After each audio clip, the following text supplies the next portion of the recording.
U.S. fires a missile in South China Sea amid growing tensions. Tensions between China and the United States have been escalating rapidly as the two superpowers compete to dominate the South China Sea. On Tuesday 24th, U.S. Navy fired missiles during a live fire exercise in the region. In a recent Facebook post, the U.S. 7th Fleet announced that the Arleigh Burke-class guided missiles destroyer, the USS Barry, had launched the missile to show its capability. This destroyer was commissioned back in 1992, is named after one of the fathers of the U.S. Navy, John Barry. This destroyer class is one of the most capable destroyers in the United States Navy fleet.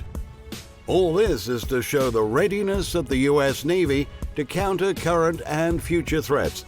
This comes when China has been very aggressive in the region by displaying their military power in multiple occasions where they sent their fighter aircrafts in the airspace of neighboring countries like Taiwan.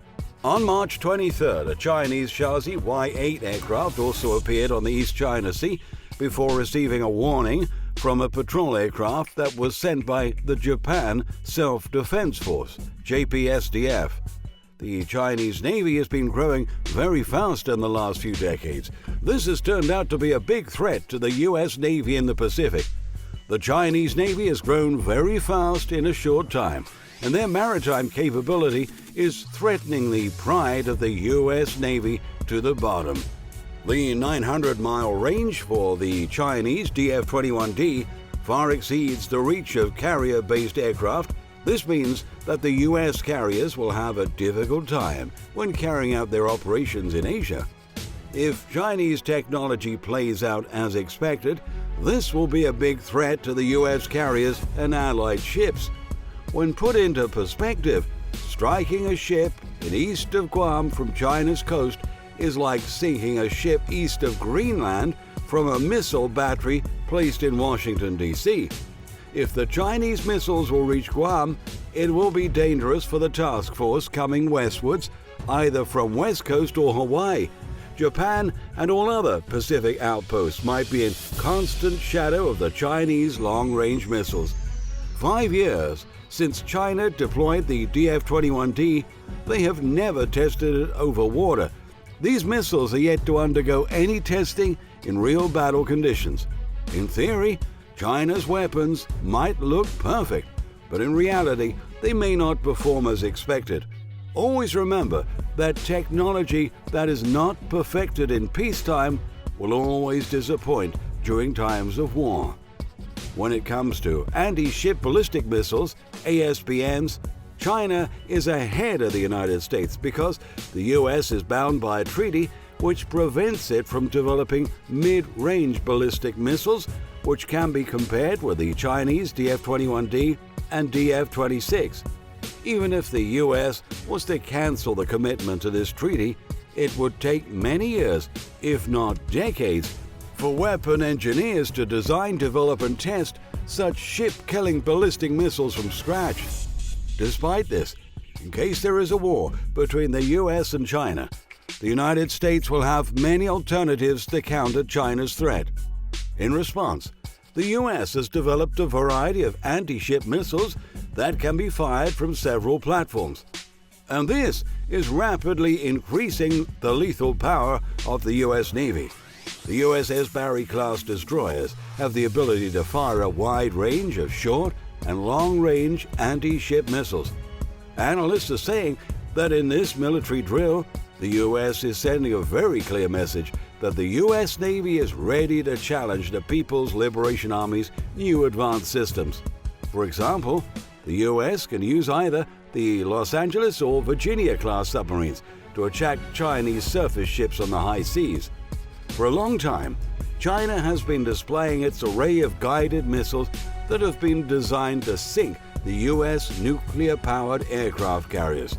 China has many DF-21D and DF-26 anti-ship ballistic missiles, ASNMS, which have a sizable range. The Chinese annual military report has shown that these missiles can sink ships and even aircraft carriers. The U.S. fleet also has its own ship killer missiles that have been getting deadlier since the end of the Cold War. The U.S. Navy has been pushing for the development of the next generation surface-to-surface missiles under the Offensive Anti-Surface Weapon Program. They're adopting and modifying a weapon that's already in use with the U.S. Air Force, the AGM-158 Joint Air-to-Surface Standoff Missile, which has high precision and has stealth at the same time. The missile has a range of 230 miles, and the extended range AGM-158B has a range of up to 620 miles. The short-range AGM-158A model recently saw combat in Syria when the B-1B bombers launched 19 of these stealth missiles. Later on, Lockheed Martin went on to develop the new anti-ship AGM-158C model, which was designated by the Navy as a long-range anti-ship missile. This is unlike the Russian-style supersonic missiles that make it difficult for a ship's defense system to intercept. Russia has reported that they have already tested their supersonic missiles, which have a speed of up to Mach 27. This is a missile that an enemy ship will not be able to intercept until it's too late. Unlike the Russian style, the U.S. Long-Range Anti-Ship Missile, LRASM, is a missile that cannot be easily identified by an enemy ship because of its stealth capabilities. This Navy missile still retains the inertial and jam-resistant GPS-based navigation system. It's very efficient. It has twice the weight of the Harpoon missile. Unlike the other version of this missile being used by the U.S. Air Force, the Navy's LRSAM has been modified to destroy mobile ships. In the recent drills, the U.S. Navy may have fired this ship missile. This missile has multiple sensors that enable it to search and identify enemy ships automatically, while still being able to differentiate civilian and low-priority enemy ships by matching the radar profiles of these ships to an onboard database. The missile also provides a live feedback to the launch platform in a two-way data link. This class of missile entered service with the Air Force in 2018, where it's launched from the B-1B bomber. The Navy-based model of this missile is launched by cruisers and destroyers equipped with the 41 vertical launch systems, which are packed with a variety of launch cells. For the smaller Navy vessels that don't have the 41 vertical launch system, Lockheed Martin is developing a deck-mounted launching system. The LRASM has significantly improved the reach and sticking power of the U.S. Navy warships, and this is in perfect alignment with the U.S. doctrine of distributed firepower, which lays a lot of emphasis on spreading firepower on many launching platforms and the networking of sensor platforms. This will give the U.S. Navy a qualitative edge over its enemies in the foreseeable future. In particular, China is very tech-savvy.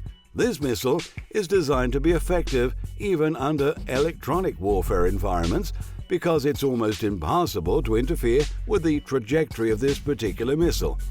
Large-scale marine warfare has not been experienced since the end of the Second World War, and hopefully this will not change in the near future. Despite this, China has been building its Navy at a very fast pace. This has turned out to be a big threat to the U.S. Navy in South China Seas and in the Pacific. Because of this, the U.S. is now upgrading its anti-ship missiles and making them more lethal. The U.S. has been conducting many military drills all over Asia, and the U.S. Navy is ready to face any current and future threats in the region.